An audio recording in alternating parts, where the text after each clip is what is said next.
so we can take you around. This is a patient who just arrived. His name is John. He was first seen at Nairobi. Yes.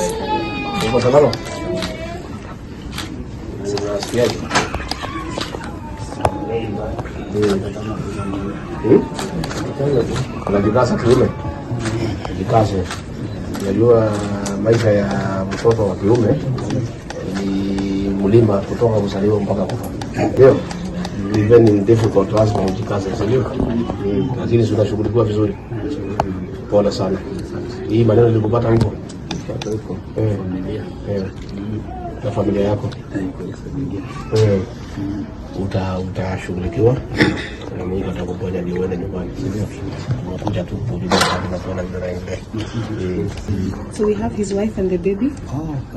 The whole family. Yes. Then the baby seems to be having some severe pain and she has burns on the legs. You're taking care. The child is not bad, right? We need to do some scans. Okay. Just comes. We need to do that. See maybe whether they inhale those tulipanga wengi. Kama tulianguka akaniacha eti na mimi nilikuwa nimemshikilia hivi. Sasa akanguza huko kifua. Unaona penye amefura huko? Amefura sana. Alikanyangwa. Sasa nikimshika hivi nasikia uchungu sana. Lakini tunashughulikia sisi. Tunakuja tu kurudia hali. Wala bila kuendelea na kutakia mema. Tuone vile utapata usaidizi wa kutosha. Asante. Lakini tunashukuru Mungu at least tuko hapa. Tumefika hapa Mungu hai na utasaidiwa. Ndio.